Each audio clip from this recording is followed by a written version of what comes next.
পুরাতন লাইটার মেরামত করেই জীবন চলে ষাটোর্ধ্ব আতাউর রহমানের। হাতে মাত্র ৫০ টাকার পুঁজি নিয়ে ঘর থেকে বের হলেও প্রতিদিন তিনি আয় করেন ৫০০ থেকে ৭০০ টাকা।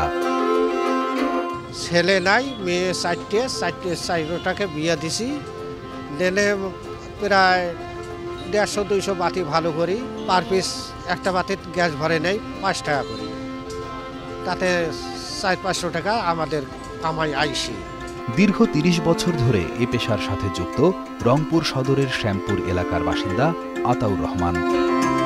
প্রতিদিন রংপুর নগরীর অলিগলি ঘুরে পান সিগারেটের দোকান থেকে পুরনো লাইটার সংগ্রহ করে তা মেরামত করেন তিনি। পুরাতন লাইটারে পাথর বা চাকা লাগিয়ে অথবা গ্যাস ভরে নতুন করে তোলাই তার কাজ।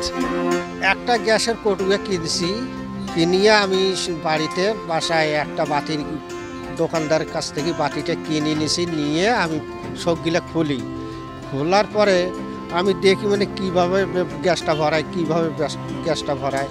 তারপরে এক দোকানদারের কাছে আমি গ্যাস চাবি 3টে বানিয়ে নিছি। গ্যাস চাবি 3টে বানিয়ে নিয়ে তারপরে ওই গ্যাসের বোতল দিয়ে আমি গ্যাসটা ভরাই দিয়েছি। প্রতি লাইটার মেরামত করে তার আয় হয় মাত্র ৫ টাকা। এভাবে একটি একটি করে প্রতিদিন প্রায় ১৫০ লাইটার মেরামত করে যা আয় হয় তা দিয়ে চলে আতাউরের সংসার। এই যে পাথর, গ্যাস ম্যাস এগুলো কিনতে যে দোকানে গ্যাস ভরায় ৫ টাকা। একটা ম্যাচ ভালো করতে হাই অতিরিক্ত লাগে ১ মিনিটের আগে হয়তো হওয়ার পারে। আতাউরের এই কাজ শহরের দোকানীদের জন্য স্বস্তিদায়ক। নতুন লাইটার কেনার পরিবর্তে মাত্র ৫ টাকায় আতাউরের কাছ থেকে মেরামত করিয়ে নেন তারা। এতে তাদের খরচও কম হয়। গ্যাসের চাকা পাথর নষ্ট হয়ে যায়, তা আমরা মাসে একটা গ্যাস ম্যাচ নিয়ে বাজারে ১৫ টাকা। তা আমরা ১৮ চাচা দিয়ে ওখানে চাচা মাসে একবার আসে, এলে আমরা জমাই, মাসে একদিন তারা আসে ঠিক করে দিয়ে যায়। মূল্য নেয় ৫ টাকা, আর বাজারে একটা গ্যাস ম্যাচ নিয়ে ১৫ টাকা। 2টা ম্যাচ লাইটে গ্যাস ঢুকাইলাম। মাঝে মাঝে এখানে আসলে ওনার গ্যাস নেওয়া যায়, আমার উপকার হয়। ১০ টাকা দিয়ে 2টা ভর্তি করে কিনতে গেলে 20 টাকা লাগে। আতাউর রহমানের এই কাজকে ছোট হিসেবে না দেখে তার প্রতি সম্মান জানান অনেকেই। তারা মনে করেন আতাউরের মতো মানুষেরা নিজেদের পরিশ্রমের মাধ্যমে স্বাবলম্বী হওয়ার এক অনন্য উদাহরণ।